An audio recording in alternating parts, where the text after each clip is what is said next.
once came another man. Style of tall. Go ahead. I'll be honest. I played at very high standard. Young superstar. Give some lessons. Determination. When you say best, that's hard to define. Competition was extremely. Welcome to the Chess Underground. Eccentricities, peculiarities, and theoretical novelties. Here. And I felt be down in flames, not like bonds. My style. I felt that sense of my style and skills. I only think so. From a distance. That's a secret. 0 day. Oh, nice. Generating a virtual mating attack. The reflections. Impact. My skills never been in question. Style of tall. Style of tall. Okay, we are back. Gopal, it is time to give thanks. For what? We gather here today to give our thanks for many things, right? Yes. Specifically, we had a fun idea. We're gonna give our chess thanks today. Not just any thanks, right? This is not your generic, I'm so thankful for the trees and whatever. I don't know why I picked trees. That's such a The weird thing. trees. Yeah. I was thinking Marshawn Lynch, I'm Ooh. thankful. Yeah. Skittles. That's his nickname. Marshawn. One of my favorite chess players. Or, wow, he's not a chess player. That would be awesome if he was, though. Could you imagine Marshawn Lynch, chess grandmaster? Beast mode. Uh-huh. Beast mode on the board. For some reason, but I FIDE wonder what master. Beast mode would look like, It would probably look a lot like Alexei Shirov, but maybe even more like, but with damage due to concussions. yeah. I played a tournament game with a concussion one time. You remember that? Yeah. That was the hotel, right? When you went to go to the bathroom. Yeah, so I woke up in the middle of the night. I had to use the restroom. I noticed that the do not disturb sign had fallen off the door and slipped under it. So I bent down to pick it up, and I guess I bent too quickly and wasn't paying attention to my surroundings because I was groggy, and I slammed my head into the metal hotel door handle. Yeah. And then all I remember is 20 minutes later, waking up on the floor, dazed and confused. Hashtag not the movie. Hashtag not part of your not from that album from your favorite band, yeah. Right. Wait. Yes. Hashtag not Zeppelin song either. Yeah. And I had knocked myself out. I went and laid in bed and my extremities started tingling, my fingers and my toes. And I was like, this is not good. I texted my now wife, who's a doctor, and I was like, "Hey, if you don't hear from me in the morning, send help." Yeah. And I asked her a bunch of questions too to see if I needed to do anything. And, oh man! And then I woke up, and instead of resting like a sane person would do, I went and played my tournament game where I just happened to be paired against a grandmaster, GM Pavel Blotny. Where was this? Chicago Open, I think. Chicago Open, that's what it was. And then you had to withdraw from that, right? Because of that. I did. I remember I was playing Blotny, and I had a problem. I had two problems. The first one was I was having a really hard time distinguishing certain pieces, like bishops from pawns. And then the second one was I also had a really hard time distinguishing which square a piece was on. And I actually miraculously, I've gone back and replayed the game. I think it's one of my games that's in online databases. And I've gone back and looked at it, and I'm like, man, I played pretty well for not being able to see the board or squares. Yeah. I still got crushed, but I actually I didn't hang anything, right? I didn't hang any pieces. I was like, yeah, all right. That was a shame because that tournament started out pretty well for you. It did. Yeah, I had a good start. But alas. So remind me, we're thankful for concussions? No. Okay. Yeah. We got, look at this. We didn't even get into our first topic and I derailed us. It's okay. Hashtag pro podcast. Hashtag let's get railed. All right. So back to the rails. Yeah. So what do I give chess thanks for? This is a list. So here's how it's going to work. It's kind of a cool concept here. We each have a list of 3. We didn't share our list with each other beforehand. And not only that, but we also gave no guidelines. We simply left an open-ended question. What do you give chess thanks for? That's the open-ended question. Mm-hmm. The idea was we both come up with 3 answers to that question. And then I'm going to say my answer. I'm going to go first because Gopal's a little shy. Right, Gopal? Right. And then Gopal is going to try to guess why I give chess thanks for that thing. Mm-hmm. And then, of course, I'm going to divulge the actual reasons. Yes.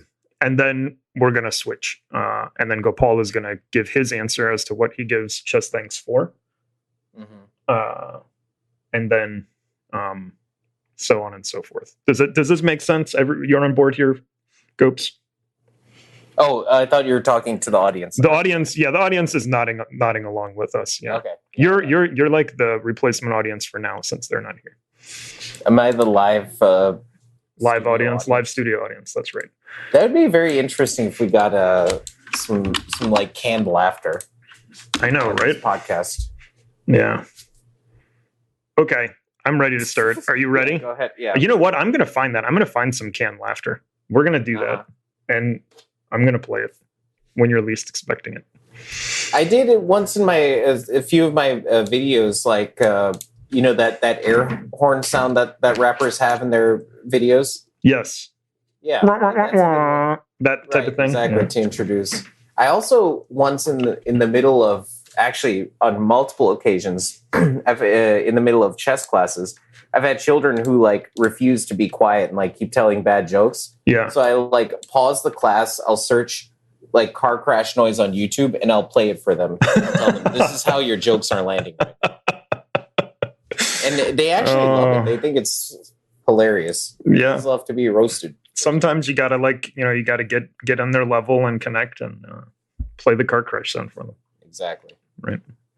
Okay, are you ready for my first one? I'm gonna ease you in. Mm-hmm. Okay, I'm going like maybe more obvious to less obvious. So I'm gonna ease you in. I'm gonna be kind and polite here with my first one. Okay. Are you ready? Yes. In November of 2022, I, Pete Karayanis, give chess thanks for the internet. The internet. Let's see. I mean, there's so many different ways we could go with this. We could, the memes that they provide for you. Maybe all the cringy adult improver stuff we laugh at on Twitter. Would that be it? Okay, so I have I have 5 bullet points under the internet, and the very first one of the 5 is humor / memes. Ding, ding, ding. Excellent. Okay, proceed if you will. Develop that point or just more? Your choice. This is free range. Okay. There are no rules here. There are no rules. Right. Well, yeah, let's go back to that. I mean, what about all those cringy adult improver thingies that we send each other on Twitter? Like how we perfectly understand like what aspects of our rage encapsulate like certain nonsensical tweets. Yes, those are definitely a key source of humor, along with sort of, as you alluded to, some of the memes that go along with those. Right. Okay, let's see. As far as the internet's concerned, why chess thanks? I mean, I really don't know. I'm thinking about why you would give chess thanks. Like, would it be those marathons you're always pestering me to play? Okay, point 2 on the list is degeneracy. Okay. For example, yes, a 24-hour chess blitz marathon on Lee Chess, for example. Have you been engaging in much chess degeneracy this year, or is it more just like the option to have it? More the option. I would say I haven't been engaging in nearly as much as my soul would like to. Perhaps for the better part of the last like 5 to 6 years. Mm-hmm. But just that, you can log in and you can play like 30 bullet games for no reason, like right before you go to bed. Just yeah. The availability to just hop on and just totally descend into chess madness at any time of day, right? Mm-hmm. On the brink of madness. Have we ever talked about that on this podcast? I don't think so. We've talked about it between the two of us, but yeah. Okay. All right. I'll keep that in mind for a future episode. All right. I don't know what your other bullet points might be, but do you care to explain it to us? Because we do have a lot to get to. We do have a lot to get through. All right. One of them is sort of unfair. I went again when my bullet points, I went sort of from like easier to harder. The unfair one is David Navarra singing. Because wait, have I seen that? where else can you find Grandmaster David Navarra singing than on the internet? I believe he was doing a Banter Blitz stream. I actually can't remember the context. It might have been even maybe like a Blitz match where he just started singing in the middle of playing his game, and it was wonderful. It was perhaps one of the best internet moments of all time, regardless of sport or context. The other one is broadcasts and streams. I have alluded to this before. In the early 2000s, when I was sort of getting my chops as a chess player, we didn't have access to the type of broadcasts that we do now. I mean, you couldn't log in and watch a top level tournament with commentary, with analysis, with interviews. It just didn't exist, right? So that level of access and intrigue wasn't there. So thank you, Internet, for that. And then the last one, Gopal, as you know me very well. One thing that defines me as a human deeply is my laziness, right? Mm-hmm. So I also put here like learning, because the internet makes it way easier to learn stuff in terms of chess, right? Like if I want to learn an opening, if I want to review an opening, I can find a Chessable course. I can just pop open the database and start making moves. It has taken something that used to require a lot more time and really brought it to a level where you can pop on and master something much quicker. So yeah, interesting. I have a mention about stuff like that in my chess thanks list.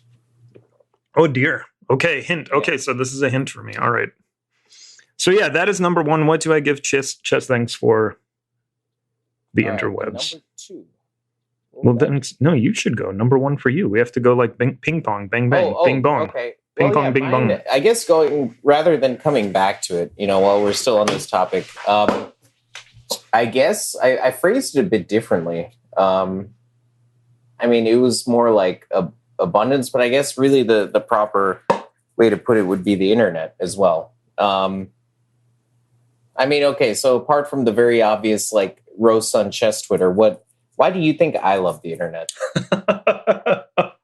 Oh, this should be fun. Okay, let's see. Well, okay, so first and foremost, clearly you are a masterful bullet player. So I'm going to say it has something to do with like the rush or the high you get from blitz and bullet chess, like sort of maybe like adopting someone on the internet. Am I close? Is that one of your reasons? To be totally honest with you, this is probably the year I've played like the least amount of chess online in my life ever since I started playing. I don't know how that happened. But yeah, I mean, like my priorities have been elsewhere regarding chess, like sort of more with the writing and you know, making new like course ideas for people. So that was my second guess, actually. It was content publishing. The access to audiences. Similar to how we as an audience have an access to broadcasts and streams and high-level events, we as content producers, as authors, as coaches, we also have access to an audience. Am I hitting the nail closer to the head here? Not exactly. I mean, I haven't published as much or like in previous time, like when I made videos and stuff and was streaming. But definitely the access of information directly at your fingertips. Libgen.rs, a sponsor and friend of this podcast. Thousands of books at your fingertips. Like, I didn't know about this site. I don't know if it even existed when we were in college. And like apparently the kids nowadays use this rather than renting their textbooks, which, as you know, it's like disgusting price to rent a textbook for a semester. And yeah, actually, that's a good point. So that was one of the things I had on my check marks here that I didn't quite get to yet, which is, I've seen like deep, random, almost like esoteric opening files that you show me from time to time on your computer that you have discovered from the darkest corners of who knows where. So that was definitely one of my thoughts as to your chest thanks here for the internet. Right. Absolutely. Yeah. Also, with regards to like the internet being an archive, you know, or here, sorry, before I do go into that, I should at least qualify a bit more my previous statement. Yeah, like sort of when I'm in the process of writing like certain thing about like opening traps or whatever, I might need to find like a very obscure book that like no library has. I don't have in my collection. Nobody really has it.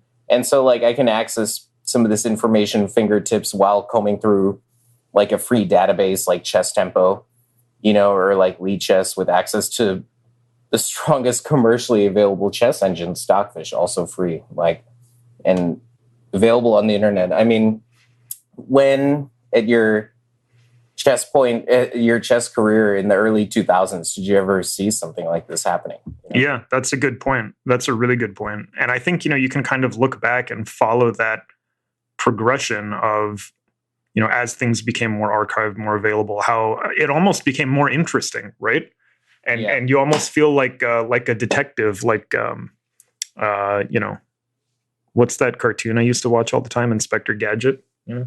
I was going to say that, but it's just a sort of a random thing I was going to throw out there. You have all these things like hidden in your coat, these tools that you can like whip out, right? Like all your interesting analysis that you have found in. I feel like that's a great chess player, like physical analogy, right? This kind of inspires me, like to go back to using, "Hey baby, do you want to go back to my place and watch Spy Kids" as a pickup line?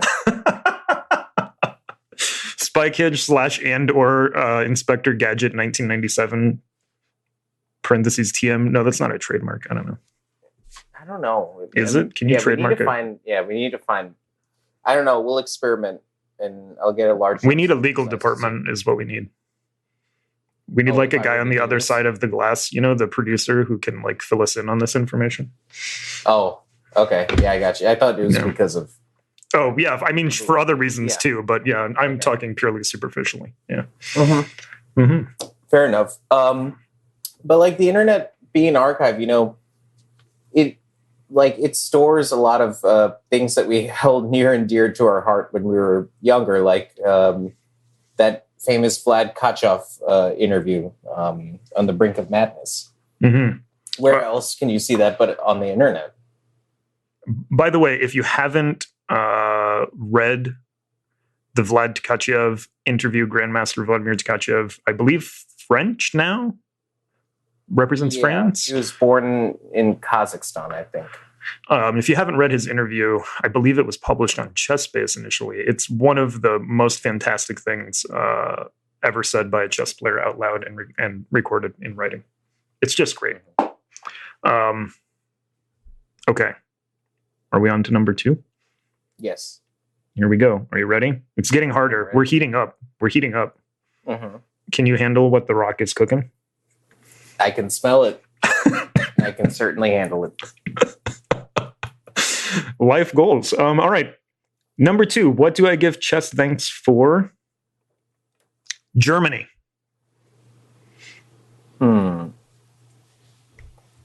Germany.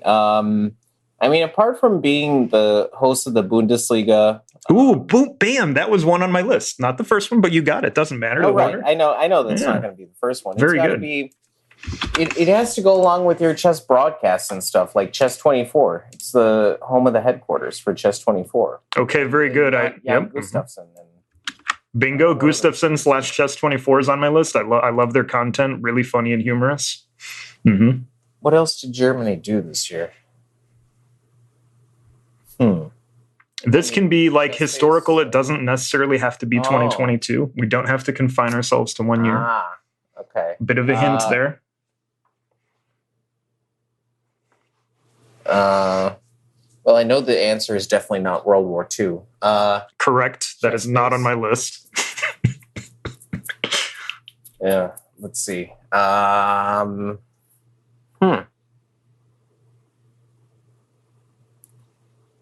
Yeah, whip I out really don't know. your Inspector Gadget tools. Do you remember like mines? All those things where they used to hold like the World Fisher Random Championship, right? Back in the day, there was like a big like rapid match between two players, a rapid open. Wasn't that the Amber 960. Rapid tournament? I thought that was in 960 Monaco open. though. No. They never had an open event. That was invitational only Okay. to elite players, and like it was one rapid and one blindfold game. Interesting. I did not know that actually. Okay, there's another reason. Very good. But yeah, that was in Monaco, right? So not Germany. I don't know what opening did I really love to self-flagellate with? The delayed Schliemann. Very good. Schliemann, okay, named after, of course, German lawyer, I believe it was Adolf Schliemann, if I remember correctly. Yes, the Schliemann variation of the Ruy I Lopez. thought World War II wasn't on your list. It is not, sir. Okay, so let me see. What was his name? I'm looking it up too. Yanish or Yanish, yep, another it is who Adolf is this guy? Schliemann. Okay, Dude, is very this guy good. a ghost? Continuing on, are there other potential things? But okay, is that because it's been like I talked to you about its revival like a couple of years ago, and yeah, it's actually like sort of a fascinating opening. So the Schliemann defense of the Ruy Lopez, or the deferred Schliemann, which is when you play was your A6 choice? first, yeah, which was my choice because I really liked the I'm a glutton for punishment and the black side of the Spanish. Well, plus the two of the main moves against 3 F5, right, weren't the critical moves against 4 F5. Correct. That's right. That's another reason. Yes, and it changed dramatically. The gameplay was very different, which is kind of surprising that just including that little move A6, right, can have such an impact on how the game goes. Yeah. I mean, Schliemann, especially the deferred Schliemann gambit, like, I mean, it was very nice for me to see, like, in the late 2019, the contours of its revival. I had talked to you maybe a few years before about, like, an idea Yes. to maybe revive it, and you thought, wow, that looked like more resilient than, it first appeared. And I don't know what its current status is. I mean, it's very risky to play the delayed Schliemann, but quite interesting from what I remember. The regular Schliemann is still quite established. In fact, if anything, like in the late 2000s, it was looking more like a drawing weapon to be solid rather than, like something that has a King's Gambit type energy, Which is quite fascinating because, it looks so weird to put it on the board. It just looks so weird. But yeah, okay. So very good. Other openings, perhaps one that top level players use when they feel like some opening. You're thankful for the Berlin? Yes, very good. But self-flagellation, I mean, bingo. I don't know. Are they really like flagellating when they? Yeah, I mean, to be fair, that's true. Like these days, it's almost like you're playing that for a win, right? I mean, the phrase that I heard recently is, and this is sort of the reason I threw it on. I went ahead and threw it on the list. You play the Marshall when you want to draw. You play the Berlin when you're trying for a win, right? Oh yeah, that's what Aronian said years ago. Yeah. Yeah, I mean it can be a fighting opening. Like white, if white pushes, it's a real fight. So of course it's on the list. Yeah, that's true. I just didn't understand if you were an exponent or not. I don't think many people would be thankful for it. But I mean, if you defend the black side, the Lopez, you do always have that. So. And then a couple more modern things here. Okay, the Grenke Chess Classic has been really fun to watch of late. I don't know about you, but we talked. You might recall we had an episode 3 or 4 months ago when the Chess Olympiad was going on. We talked about some of the young up and comers. About Vincent Keimer, he's been really fun to watch. He's played some exciting. Right? He's had a great year. Played some exciting chess. Cracked 2700. Definitely contributes to if you're a chess fan in 2022, definitely contributes to the enjoyment, I think. No, 100%. I had to look this up when I was going through Germany. I also thought in the back of my mind, wait a second, Carlsbad structure. Is this German Carlsbad or Czech Republic Carlsbad? Unfortunately, Germany cannot claim it. It's the Czech Republic Carlsbad, which Right, of course right. now is, Yeah. okay, called Karlovy Vary is what it is. So, fail. But yeah, very good. You got most of them. What is your number 2? How can I word this in such a sneaky way? Trees. Trees. Yes. Well, I was already thankful for trees. Yes. Oh man, this is tough. Okay, so on the surface, trees are part of a forest, so like tall, leading into the deep dark forest. Okay, waiting. Okay, very good. Yes. Okay, sure. I mean that's part of it. I mean, what are some things that you can make with trees? I mean, paper is sort of the obvious one, right? So okay, warmer. Paper, notation, books. Chess books. I know you're a huge fan of chess books. You have both a tremendous chess library as well as an encyclopedic knowledge of that library. Exactly. I think that's one thing you and I share in common is that there's nothing quite like the feel of like a fresh off the press book in your hands, right? 100%. Yeah, I mean, I just like surround myself with like you alluded to, my massive chess library, and like the past couple of years, like working on like various book projects and stuff it's just been so nice to be surrounded with like a forest of books, an actual forest, and just all this information at my fingertips is real nice. Also, this kind of connects a little bit with my last point, because with the internet, one of my favorite activities to do is to obsessively check the coming soon sections from various chess publishers. Okay. Almost to the point where you'd think I'd refresh the page every hour and I have like 75 tabs open, You say that because you actually do refresh the page every hour. Yeah, I mean every other hour. Like who's counting? Yeah, like Chess Stars. Come on, I got so much anxiety after you published the Modern Nimzo Indian. Like, what happened to your Jobava attack book by Alexei Kornev? You know what I'm saying? Like, yeah. Right. We need to file an official complaint with them. What do they Quality Chess. Only one book coming soon. Garbage. Get out of here. Step up your book game. Seriously. But yeah, I'm always like trying to consume information. Like, granted, consume those trees. Exactly. You are a vegan after all. Inhale the tree. You might even say. But yeah, like, I mean, that's how I feel when I go through a book, right? Like I'm devouring it. I'm inhaling. I just want to get through it as quick as possible. Yeah. And some of these books, like I haven't read cover to cover, but as a chess teacher, you're like a strong enough player. You get what you can out of them, especially if you're using them more for a reference point of view. And like it's like also too, when you get experienced enough as a trainer, you do know what you can take from that, what kind of matches up with your training style, or like you have certain examples like this, and right, yeah. Things that resonate with you and also you believe or know will resonate with students or a particular student in some cases. Also, just before we move on to the next thing real quick, as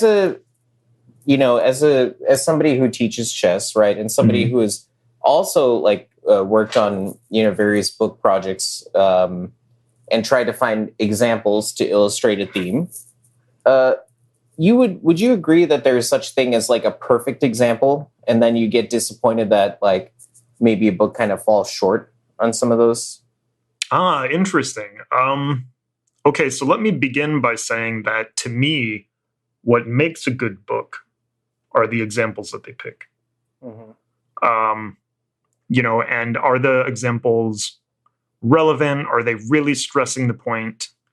Right. Do they also offer like opportunity for discussion of like tangential or related concepts and themes?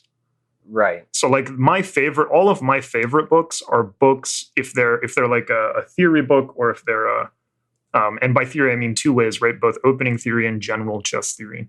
Mm-hmm.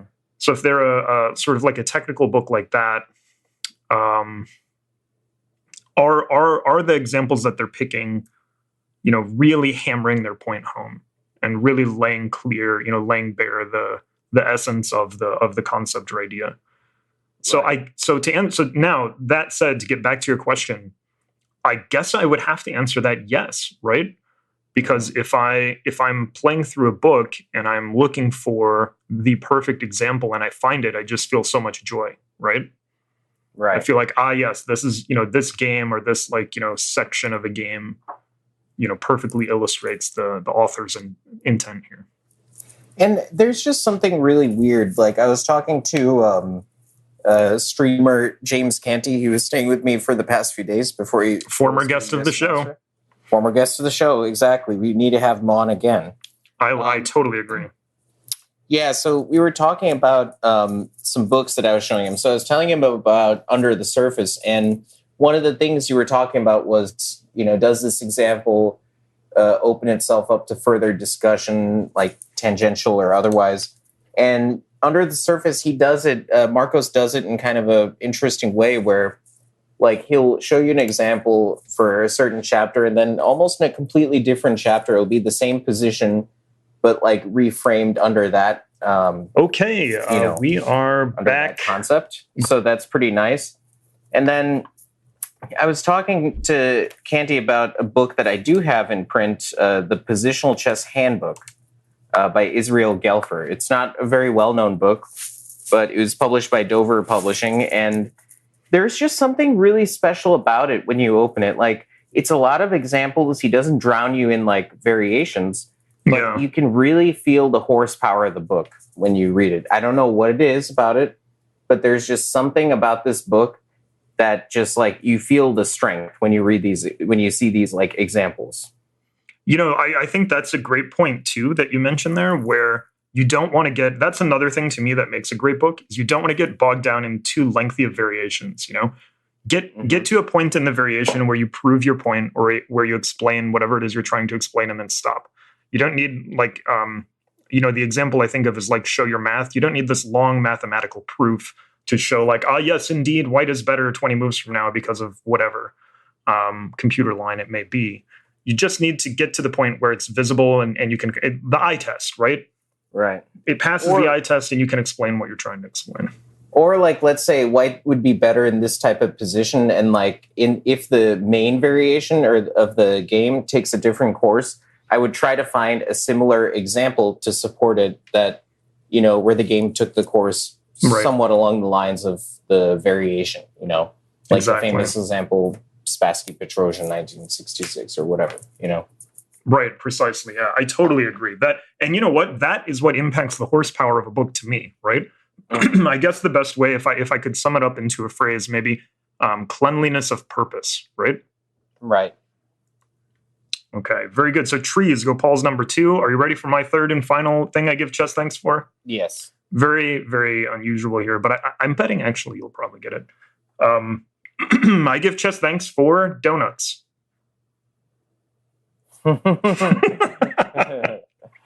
Oh, boy. Let's see. I mean, where could we go with this? I'm sure pretty low on the list would be like handing someone a donut, as in like you adopted them. Like a 0. Very good. Oh, wow. You picked it up. Excellent. A 0. Oh, that's what it was. That's one of them. Remember, I have bullet points for each of these. So that's one of them. I mean, look, who doesn't like a glazed donut after, you put in some hard work at a chess tournament? Right? Bam! My favorite tournament snack. That's right. I mean, and I think that there's no story associated with that. What are you guys talking about? Like, why are you asking us? No, don't ask. Yeah, has nothing to do with any potential story. But yeah, donuts. I mean, there's nothing quite as fresh as showing up to a tournament and seeing a nice assortment of donuts, particularly glazed, just kind of sitting out waiting for you in the morning. Maybe some coffee, right? Right, some coffee to get you going. Get you going. Get the motor running. Isn't that a song? Is that like a classic rock song? Yeah. Everything's classic rock song. What am I talking about? Yeah, you pretty much hit the nail on the head here too. Sort of the double meaning, double entendre, right? The donut, the zero, the all donuts on the opponent's score sheet, and of course, tournament snack. I thought that one might be easy for you because you know me so well, but kind of had to throw it out there. Very very unusual thing to be. I'd have to say I'm kind of surprised that was on your list, but I mean, who could blame you? Bro, do you even donut? Come on. If they're vegan, I do. Yeah. All right, Gopal. Number 3 for you. What do you got? What does Gopal give chess thanks for this year, or across all time? Solitude. Ooh. Okay, I love this one. This is great. I mean, first of all, totally agree. So I think of this when I hear this. I hear like focus as well, like solitude of mind, right? Mm-hmm. Like at the board, you almost feel like insulated in some respects. When you're playing a tournament game, you can just, you can tone things out. There's no distraction or worry other than the position, right? Exactly. So there's like this peaceful solitude of the moment, I guess would be the best way to put it. 100%. Okay, what else? How about, also I think of, when I hear this, I think of study time. When you just have that time to yourself to sit there and sort of almost replicating the in the tournament, in the moment situation where you have the opportunity or the freedom almost to be alone with your thoughts on the chessboard. If you were an influencer of sorts, you could have thrown in hashtag the grind there if you wanted to be really cringy. Yes, that's right. So when you are in those moments of solitude, you are hashtag grinding, right? Ugh. Rating or attempting. I don't know. Yeah. Gross. Although to be fair, I did write a long article called "The Struggle." Not quite the grind. Yeah, but did you end it with like no hashtags? In hashtag hustle in private, profit in public, or some? No, unfortunately, I didn't. I wasn't that clever. I believe I ended it actually with a quote from you, but I don't remember what it was. Me neither. Such great prep. Those trees, right? Those trees, yeah. Who needs it? Good point. Magazines as well, right? I mean, we didn't even talk about periodicals. New in Chess, Chess Life, some of my favorites. Man, good call. Okay, solitude. What else am I missing here? Did I hit the big ones? Is there anything else I'm overlooking, or would you like to expound upon either of those two? Here, if you want one more chance to guess, I'll give you a clue. Okay. Chess tournaments. Why would I appreciate solitude both during a chess tournament and after it? Well, I think there is definitely some kind of like reflection period right after the tournament where you can kind of just almost let down and let go and review, recap both how you played as well as how you managed, during the event. And also rest, right? Like it's so critical to have that recovery period almost, I think. I think of like pro athletes, how they have to recover after games and, like football players who don't play again for a week, sort of let the body recover. Honestly, mentally, it feels the same way in chess, right? To have that. Absolutely. But I'm talking about more like things that will make your blood boil during a chess tournament and wanting solitude. Yes. So like interference / interaction from other parties during a game, right? Okay. For sure. Having to be immersed in that moment with lots of other players. When you're like interlopers at the bar right? Yes, like we talked about last time. Sometimes the distraction of if there's a lot of people there who know you, or if you're the highest rated player at the event. Yes, very good to have that cooldown from that. Mm-hmm. And finally, what about like all the chess parents who have nothing better to do than to just waste away staring at the pairing sheets the entire time when they've taken a picture of it on their phone? Just like, you know what I wonder? So I wonder this tournament hall slack-jawed. No, come on, this is your time. No, you're right. And the worst part of any chess tournament. So we have okay, generally speaking, you're 100% correct. I have to say though, as a parent myself, I wonder, I have a hypothesis, I have a theory about this. Mm-hmm. And here's my theory. So, for example, when I go to an athletic event of one of my kids or something, the worst part of it is managing the nerves. Like, you want them to do well, but you also don't want them to know that you're anxious, right? So you have to find some activity to go do, or something, so that they're not seeing how anxious you are or how into it you are, while at the same time you're also looking like you're participating. Does that make sense? Yeah, I guess so. I mean, I don't know. Like, as a athlete yourself, don't you understand that, whatever is going to happen is going to happen? Like, I mean, okay, yes. If they win, great. If not, it's much easier to be the competitor, though. It's much easier to be the athlete than it is to be the family member. I think, personally. About, man, you just kick your feet in. What are you? Having been in both positions, I personally, maybe that's because that's like my nature. That's how I'm wired. I'm wired to be the competitor. I'm wired to be the athlete, and I'm not wired to be you should have kids, obviously. You're wired to be the kick your feet up. Exactly. Yeah. We need some little Gopals running around. I got to go to El Paso real quick.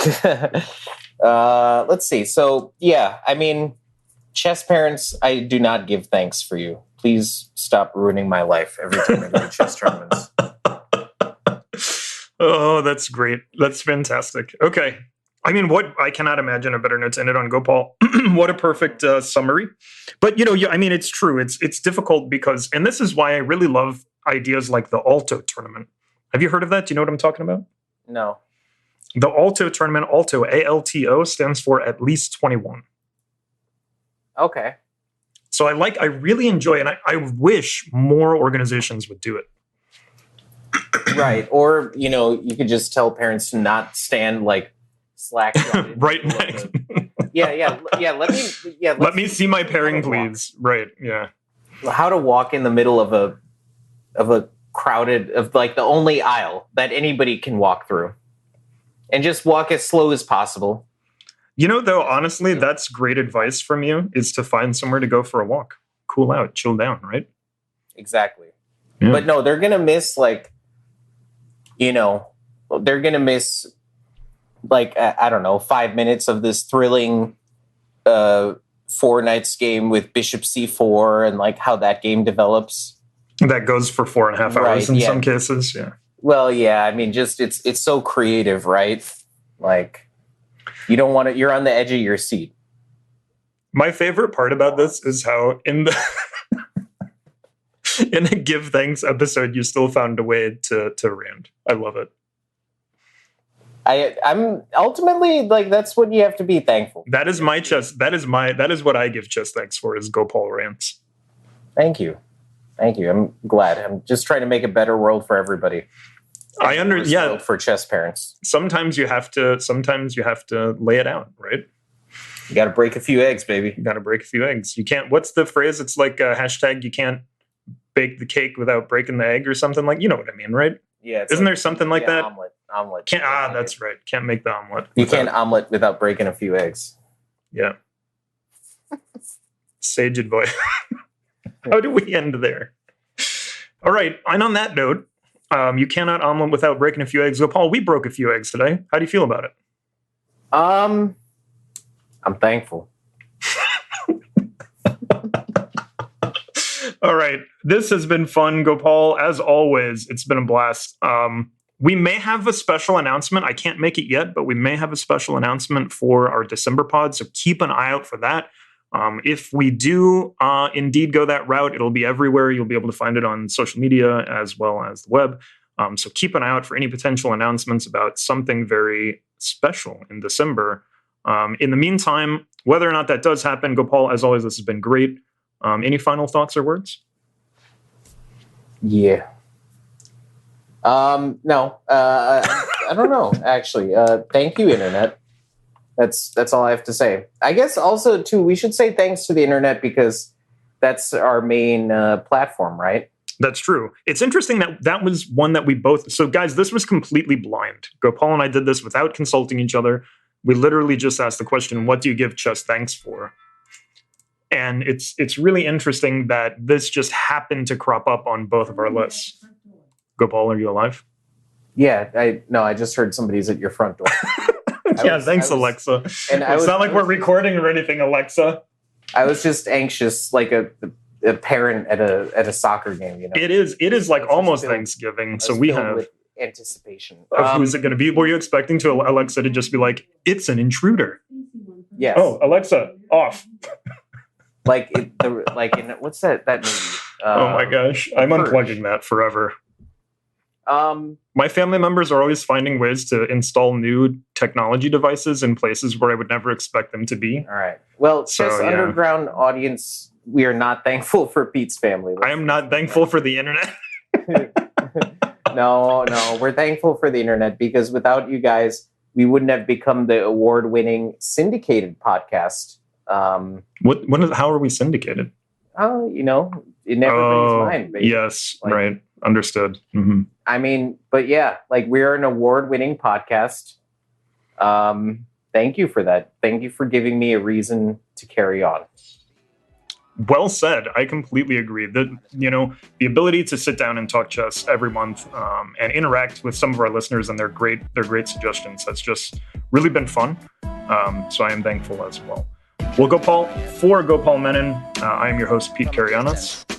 It's been fun. We'll see you in December. Okay, love you. Bye. That's hard to define. Thank you for listening to the Chess Underground, a U.S. chess podcast.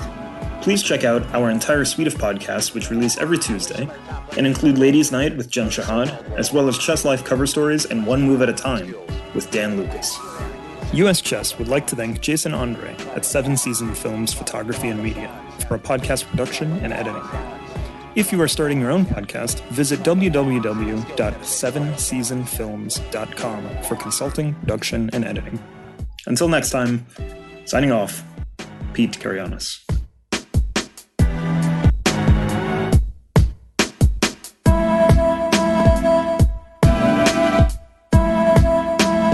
Very, very interesting.